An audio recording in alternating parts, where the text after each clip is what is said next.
Bonjour tout le monde. Bonjour Diane. Salut Alexandre. De quoi est-ce qu'on parle cette semaine? Bien, on parlait de crise biopsychosociale et on va parler de troubles de la personnalité aujourd'hui qui nous amènent dans des crises, qui est le TPL, trouble de personnalité limite borderline. D'accord. Bon, Ouais. on essayera d'être sans limite aujourd'hui. Ouais. Bienvenue au Cerveau dans le Clos.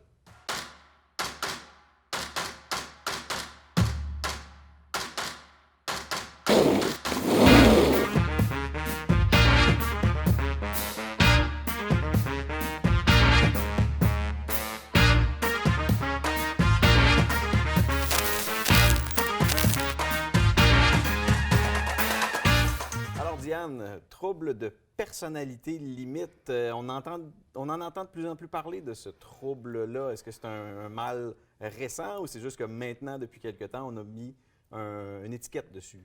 Je crois que ça existe depuis un petit bout. Notre spécialiste va nous en parler tantôt, mais le trouble de personnalité limite, je crois qu'il fait surface parce que beaucoup de gens sont diagnostiqués avec ce trouble-là. Puis c'est triste parce que ce trouble-là, il est induit à l'enfance. OK. Oui, c'est souvent un trouble de personnalité. C'est que quand tu es jeune, tu développes ta personnalité, puis les gens qui t'entourent, c'est tes caregivers. C'est ceux qui vont te donner des soins, prendre soin de toi et qui vont t'aider à te développer une personnalité. Mais s'ils sont manquants ou absents ou de mauvais caregivers, bien, ça se peut que tu te développes avec beaucoup d'insécurité, beaucoup de problématiques et tu te développes et à l'âge adulte, bien là, tu as de la difficulté avec toutes tes relations interpersonnelles, tes émotions, ton impulsivité.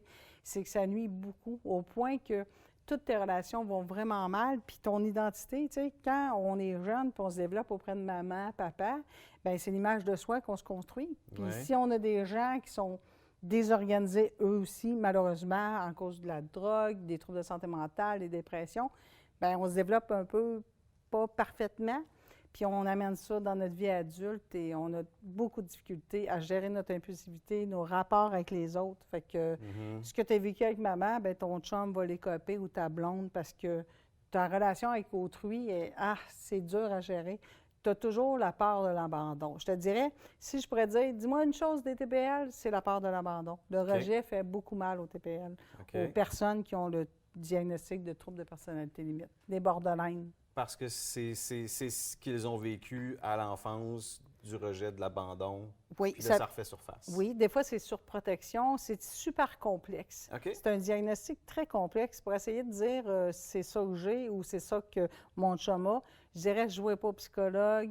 Allez consulter et on est ici pour vulgariser. Là. Donc, allez consulter, allez voir. Faites pas des tests sur Internet, là, les psychos, machin truc de De toute façon, tu fais un Châtelaine. test sur Internet, ça te dit que tu as le cancer. Pas C'est compliqué, en t'as le plein cancer. ça. C'est en plein ça. Vous allez tous être TPL demain matin si vous faites le test. Fait que faites pas ça. Allez consulter si vous sentez qu'il y a beaucoup de sphères de votre vie qui est un peu chamboulée, qui est vos émotions, votre rapport avec les autres, puis votre identité à vous. Comment je gère mon identité à moi? Tu sais, je m'haïs-tu, je m'aime-tu le lendemain? Je suis en dents de scie? Est-ce que quand mon chum me quitte, je suis sûre qu'il y a une blonde derrière la porte, puis que ça y est, je le perds pour la vie? Tu sais, c'est de voir notre rapport avec l'autre. Puis est-ce que j'ai beaucoup de souffrance? OK. C'est ça, parce que ça se peut que tu sois un petit peu jalouse, un petit peu possessif, mais tu t'en vas pas nécessairement vers un trouble de personnalité limite. C'est pas nécessaire. Il faut pas se diagnostiquer. OK. Puis ces contre-coups-là du trouble de personnalité, tu parles de relations interpersonnelles, donc c'est pas juste des relations amoureuses, là, ça va pouvoir se faire sentir autant dans Ouais. les amitiés que les relations de travail. Partout, partout. Même avec ton intervenant, ton psychiatre, ton psychologue.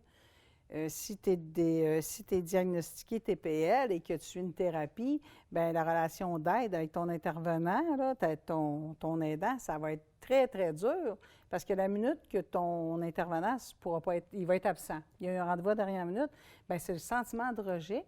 Et au lieu de dire, bien, il est occupé, tu remets ça sur toi, de dire, qu'est-ce que j'y ai fait, bien, pourquoi, j'ai-tu trop parlé, il m'a pas plu. Tu sais, on s'imagine plein de trucs et on rapporte ça à soi. C'est ça la souffrance. OK. C'est qu'on rapporte ça à son identité à soi. Il y a quasiment comme un sentiment de culpabilité qui revient avec ça. Culpabilité ou colère. Ouais, Soit que tu aimes beaucoup ou tu haïs beaucoup. Fait que tes émotions là, sont en dents de scie et ton impulsivité aussi. Fait que tu peux débarquer chez ton psychologue puis dire ben là, papa! Puis tu vois, c'est ça, être très choqué après parce qu'il a annulé un rendez-vous. tu te sens rejeté, tu te sens vraiment dévasté. OK. C'est triste parce que beaucoup de parents qui ont de la difficulté à stabiliser les enfants, qui n'ont pas le mode d'emploi adéquat, vont malheureusement contribuer à ce que se développent d'autres adultes avec des troubles de personnalité limite. Parce que c'est vraiment un trouble d'attachement, c'est comment on s'est développé, notre façon d'être, qu'on va amener ça dans notre vie d'adulte. C'est un peu triste, j'avoue. Ben oui, absolument. Puis, est-ce que, mettons, si on vit des périodes d'angoisse ou quelque chose comme, est-ce que ça le souligne encore plus? Oui, mais je dirais que c'est l'événement qui va... c'est vraiment l'abandon, là, c'est le gros spotlight, là, c'est ça. Si tu te sens rejeté, parce que le stress tel quel peut provoquer ça, mais c'est vraiment le sentiment d'abandon et toutes les relations interpersonnelles et son estime de soi. Ah oui, OK. Ouais. Des fois, tu te sens vraiment pas à la hauteur, puis d'autres fois, tu te sens trop à la hauteur, puis c'est ça. Tu es dans les extrêmes. C'est pour ça qu'on dit en anglais « borderline ». Tu sais, sur le bord de la ligne je tombe dans l'extrême. OK, c'est un peu ça. La limite. Oui, tu es vraiment à la limite. OK, ouais. parfait. De tout faire péter. Parce que c'est souvent, les réactions sont très impulsives.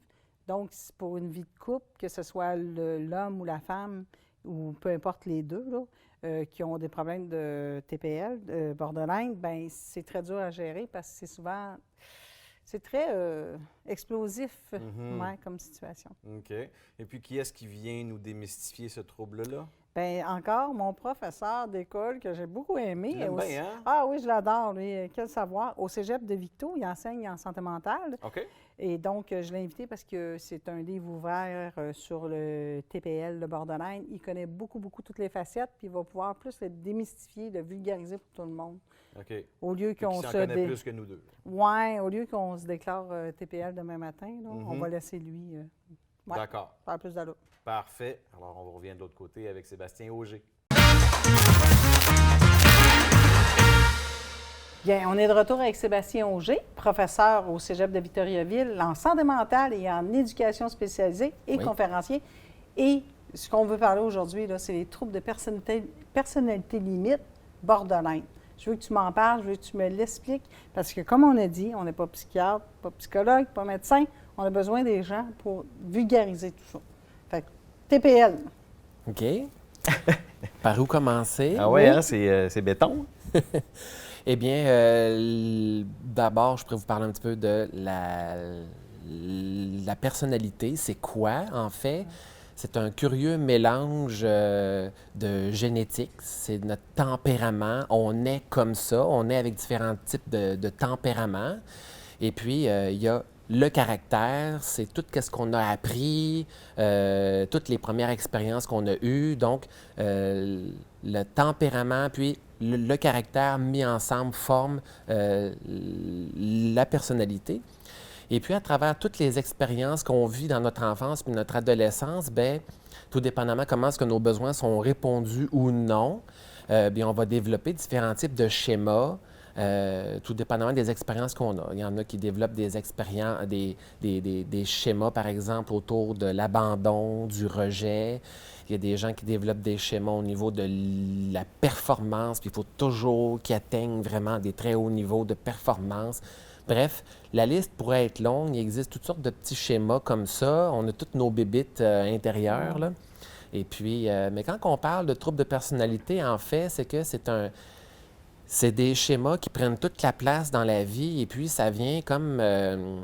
ça vient avoir un impact sur toutes les relations interpersonnelles que j'ai. Et puis, quand on parle du TPL en tant que tel, la petite recette de ça qu'on connaît un peu plus aujourd'hui, c'est bon, au niveau du tempérament, bien, c'est des enfants insécures à la base. C'est des enfants qui ont de la difficulté généralement à réguler leurs émotions. Quand ils vivent des émotions, c'est très, très intense, très court dans le temps, souvent sont irritables, puis c'est des enfants qui sont souvent difficiles à calmer. Même un bon parent aurait de la difficulté à calmer l'enfant qui est dans son insécurité. Donc ça, c'est une prédisposition.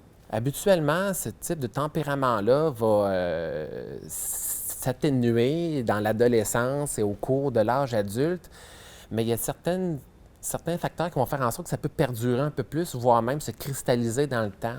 Parce qu'il y a une partie de ça qui vient des expériences vécues et non pas juste de la génétique, du tempérament ou quoi, là. Effectivement. Donc, ça dépend aussi beaucoup de l'environnement que j'ai eu, des gens de parents que j'ai eu, du parentage que j'ai eu, de la façon dont mes parents se sont occupés de moi. Et puis, généralement, ce qu'on comprend au niveau TPL, c'est que la personne a vécu de l'invalidation au niveau de ses émotions. Soit parce que le parent avait un peu moins des habiletés à bien comprendre les besoins de son enfant, puis lui refléter les émotions qu'il vit, ou encore c'était un enfant avec un très gros tempérament, très explosif, puis que même un bon parent aurait de la difficulté à décoder les besoins de l'enfant parce qu'il est tellement explosif que le parent se sent totalement démuni et dépassé par ça. Mais bref, dans un cas comme dans l'autre, l'enfant s'est senti incompris puis invalidé dans les émotions. OK. Et puis, la colère est une émotion très présente, je dirais, quand on parle de TPL. Des personnes qui ont la mèche courte, et aussi la peur de l'abandon, la peur du rejet. J'ai tellement peur de me faire abandonner que je vais comme provoquer l'abandon pour avoir le contrôle sur la situation. C'est toutes sortes de phénomènes qu'on peut voir. Tu as dit deux critères, la colère et la peur de l'abandon. Là, je vois tout de suite dans les couples la jalousie. Mais ça ne veut pas dire que toute fille jalouse ou garçon jaloux qui pète, excusez le terme, pète sa coche, c'est pas nécessairement un TPL. Non, non, non. OK. Il ne faut pas aller trop vite dans le diagnostic. Je pense que jalousie, c'est un terme aussi qui était utilisé très, très souvent puis qui englobait bien les affaires, mais en bout de ligne, la jalousie pure et dure, c'est bien rare que ça existe, là. Si on gratte un petit peu, on se rend compte qu'il y a d'autres choses en dessous de ça, puis c'est pas de la jalousie, là. Non, non, ça va vraiment au-delà de ça.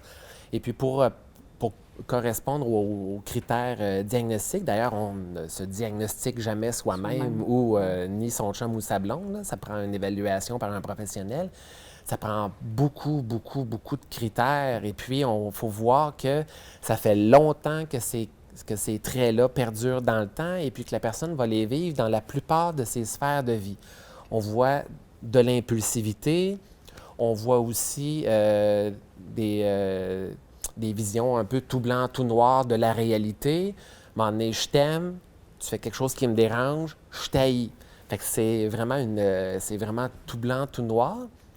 La personne, on va vivre une grande instabilité au niveau des émotions, puis ces émotions du moment présent vont venir colorer l'ensemble de son expérience. Si je vis de la colère, je regarde dans ma vie, je me concentre juste sur tous les éléments qui me frustrent, et puis là, je vois tous les gens comme étant des gens frustrants. Mais 15 minutes plus tard, bien, je peux être dans la peur, et puis là, bien, j'ai peur de perdre les gens contre qui je me suis fâché. Fait que là, abandonne-moi pas. Et puis, je peux vivre du vide, je peux vivre de la tristesse. Tout est très intense, mais très instable. Et puis, des fois, la personne ne se rappelle pas nécessairement de l'état émotionnel dans lequel elle était v'là 30 minutes. Donc, ça donne une impression, des fois, à l'entourage de se faire un peu manipuler, mais il n'y a pas de manipulation là-dedans. Les émotions sont réelles. Mais ça veut-tu dire que tantôt, j'ai accroché sur toute l'impulsivité, la conduite, la consommation. Est-ce qu'on pourrait dire, sans cataloguer, les gens qui ont des problèmes avec la justice? Est-ce que tu peux dire qu'il y a une partie qui peut avoir un diagnostic de trouble de personnalité limite, comme nos prisonniers, ceux qui sont en prison, qui ont des problèmes avec la loi, ou c'est des antisociales? Je t'amène là, ouais. Ouais, habituellement, ce qu'on retrouve un peu plus au banc des accusés, c'est ce qu'on appelle le trouble de personnalité antisociale. Et là, on est dans un autre univers, quoiqu'il y a beaucoup d'impulsivité à ce niveau-là aussi. Mais oui, quelqu'un qui a un trouble de personnalité limite peut en venir à, par exemple, j'ai peur que ma conjointe me trompe, j'arrive chez moi du travail, elle est en retard, la colère fait en sorte que je saute les plombs. Lorsqu'elle arrive, bien, je vais démolir son char à coups de marteau. OK? C'est un exemple un peu extrême, ce que j'ai donné. Non, mais ça pourrait fait sens. m'emmener à des problèmes avec la justice. Mais ce qu'on voit plutôt, TPL et justice, c'est des situations où ils ont perdu le contrôle, sont dans des circonstances de perte de contrôle d'eux-mêmes. Ils demeurent responsables de leurs actes. Et bien sûr, il faut qu'ils soient jugés en conséquence parce qu'ils sont responsables quand même de leur perte de contrôle. contrairement aux antisociaux qui sont davantage en prise de contrôle. OK. C'est un peu plus stratégique, c'est manipulé, Plus réfléchi. c'est réfléchi, c'est calculateur. Ils vont utiliser de la violence pour parvenir à leur fin, ce qui n'est pas nécessairement le cas de... Quoique ça se peut dans la vie aussi des mélanges de tout Oui, ça. c'est complexe comme... oui, Un oui. trouble n'exclut pas l'autre. Ouais. C'est ça. On peut avoir certaines caractéristiques de l'un et aussi de l'autre, là, mais en général, TPL, on est plus dans de la perte de contrôle à cause des émotions qui sont trop puissantes. Et puis antisocial, on est plus dans de la prise de contrôle de mon entourage pour les manipuler puis arriver à mes fins. Puis, comme on a mentionné, c'est un trouble qui se développe surtout à l'enfance. Pour rassurer les parents qui nous écoutent, quelqu'un qui a un enfant incontrôlable ou colérique ou quoi que ce soit ne développera pas nécessairement un trouble de personnalité limite. Non, non. Il y a le fameux Terrible 2, OK? Il y a aussi autour de 4 ans une autre phase où est-ce que l'enfant... bon, il y a différents types de phases normales ou aussi à l'adolescence, là, on voit plus d'impulsivité, plus de ci, plus de ça, et on est là-dedans. Mais lorsqu'on a à se poser des questions, c'est lorsque les parents sont totalement épuisés, lorsque ça va au-delà du cadre normal, là, il faut aller chercher de l'aide comme parent, là, il faut aller chercher du coaching, et puis il faut prendre soin de nous aussi, là. Mais généralement, il y a toutes sortes de choses qu'on peut voir aussi au niveau du développement du TPL, là. On fait de plus en plus de liens avec des traumatismes en bas âge, des traumatismes en lien avec la violence, notamment aussi les abus sexuels, là. Beaucoup de situations d'abus sexuels chez les enfants qui peuvent développer des relations très insécures et des troubles de personnalité. Est-ce que ça s'amoindrit? Est-ce qu'on leur souhaite une accalmie? Est-ce qu'ils peuvent, en vieillissant, amoindrir des symptômes? Comme beaucoup d'autres types de troubles de santé mentale, en fait, ça a tendance à être moins pire, je dirais, autour de la quarantaine, parce qu'à partir de la quarantaine, on a moins de gaz, hein? On s'assagit un peu, moins d'énergie, donc ça diminue l'impulsivité. La personne peut rester dans des espèces de schémas de compréhension de son entourage et puis anticiper de l'abus, anticiper des rejets puis de l'abandon puis tout ça. Mais ce qu'on va voir diminuer, c'est toutes les conduites là, plus impulsives, là. Donc ça a tendance à diminuer avec le temps. Mais aussi, la personne, elle va suivre aussi souvent des brides de thérapie un peu à gauche, à droite. Il y a la médication qui peut aider aussi. Souvent, on prescrit du Seroquel à des gens qui souffrent d'un trouble de personnalité limite parce que ça vient diminuer l'impulsivité. Ça leur donne un peu plus de pouvoir sur la gestion de leurs émotions. Il y a toutes sortes de choses qui peuvent être faites. Moi, juste de même, j'aurais l'impulsion d'aller à la question du public. Oui, Tu t'en on fait penses? ça, oui. On fait ça? Yes. Bon, on se retrouve de l'autre côté avec la question du public.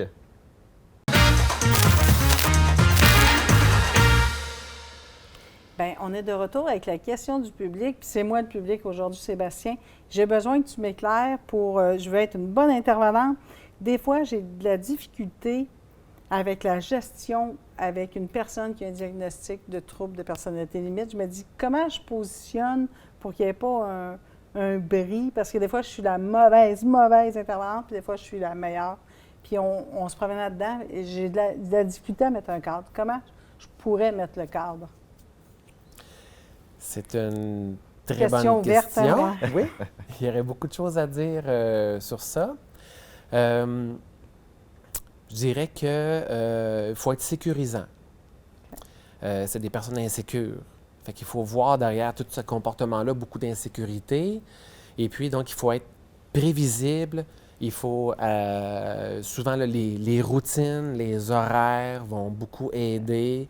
De fixer dans le temps des petites rencontres d'appoint. Pas attendre que ça aille mal pour rencontrer la personne. Et puis... je pense qu'il faut tolérer l'intensité. OK. Cette intensité-là qu'on peut pas On ne peut pas mettre ça de côté. On ne peut pas lui dire laisse ça dans la rue avant de rentrer dans la bâtisse. OK. Et puis, cette intensité-là fait quand même de ces personnes-là des êtres totalement dans la passion aussi. Ils sont Oui. créatifs, ils ont souvent plein de bonnes idées, sont très sensibles aussi aux autres. Donc, ils ont des grandes forces. Donc, je pense qu'il faut les aimer un peu comme qu'ils sont, les aider à mettre à profit leurs forces et puis les sécuriser du mieux qu'on peut. Mais quand tu excuse de t'interrompre, quand tu parles sécuriser, là, moi, ça me vient tout de suite à l'idée avec des routines. Moi qui ai un TDA, un déficit d'attention assez fort, si j'oublie des rendez-vous, je déstabilise la personne. Oui.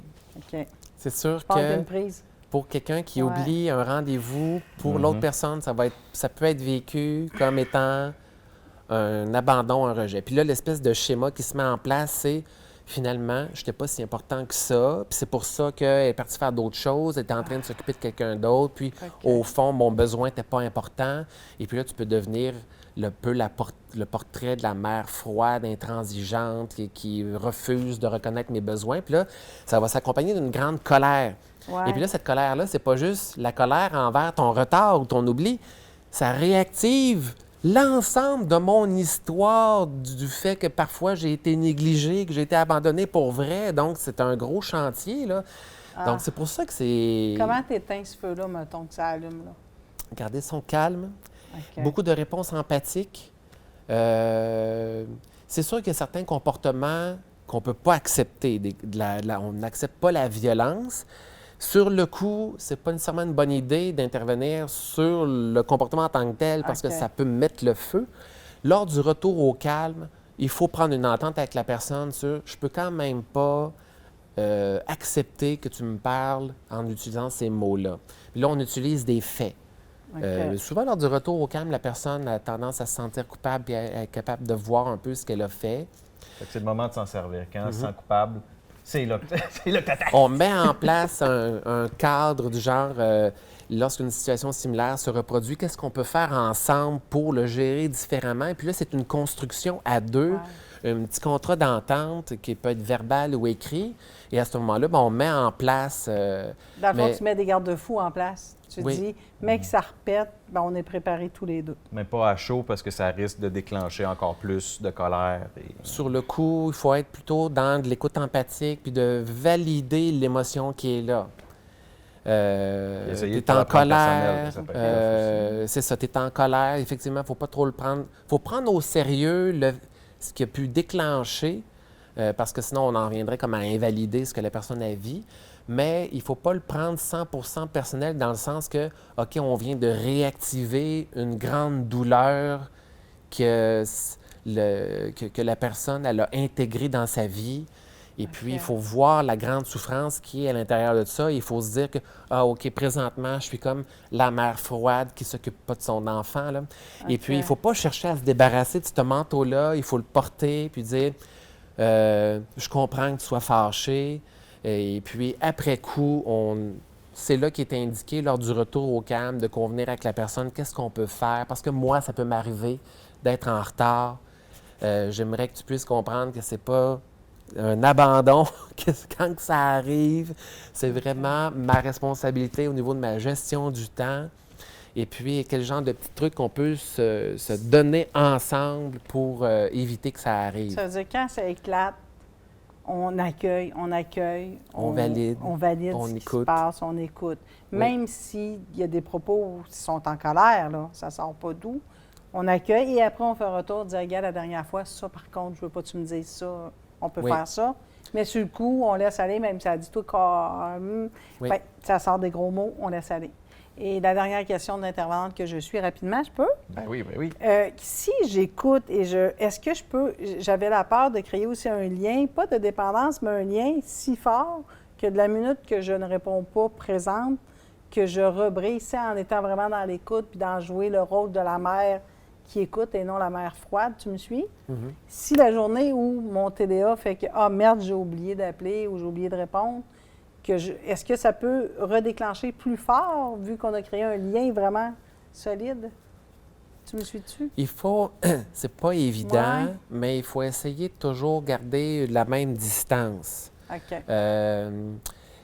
Quelqu'un qui souffre d'un trouble de personnalité limite a tendance à basculer dans un extrême et dans un autre dans leur relation. Par exemple, ils peuvent être dans le « moi, j'ai besoin de personne, je vais rejeter tout le monde ». Et puis là, vous allez lui offrir de l'aide. « Non, je ne veux pas ton aide. Veux-tu qu'on prenne le temps pour en parler? » « Non, je ne veux pas en parler. » Fait que là, on est dans cette espèce d'extrême-là. Mais elle peut être aussi dans un extrême que seul, j'y arriverai pas et j'ai absolument besoin que tu sois là pour me sécuriser. Et là, si tu n'es pas là, bien là, je vais avoir l'impression... La personne peut même se sentir en danger de mort, même s'il n'y a pas de réel danger. Donc, c'est comme une espèce de tango un peu intense, là, mais il faut essayer de garder un petit peu la même distance. Mais encore une fois, lorsqu'il y a un retour au calme, parce que la personne n'est pas toujours dans son intensité, il faut convenir avec la personne de « j'aimerais que tu m'aides à t'aider. Comment est-ce qu'on peut faire ensemble pour s'ajuster lorsque ceci se produit et lorsque je t'offre mon aide, que je vois que tu ne veux pas puis que tu la refuses, puis qu'est-ce qu'on peut faire aussi ensemble? » Donc, il vaut mieux prévenir que guérir, il vaut mieux avoir des bonnes discussions authentiques pour voir ensemble comment on gère ça. On peut juste être amis, mais des fois subir les contre-coups de tout ça, là. Fait que pour un entourage proche d'une personne atteinte d'un TPL, qu'est-ce qu'on suggère? Ça génère des émotions intenses chez l'entourage aussi. La personne vit des émotions intenses et puis les émotions, c'est des choses qui se transmettent un peu d'une personne à l'autre. Donc, il faut aller chercher de l'aide, il faut aller chercher du soutien. Puis encore là, les organismes, il existe des associations qui viennent en aide à des parents et des proches d'une personne atteinte d'un trouble de santé mentale. Donc, il ne faut vraiment pas hésiter là, à aller faire affaire avec ce type d'organisation-là ou encore consulter soi-même, travailleurs sociaux, psychologues ou peu importe.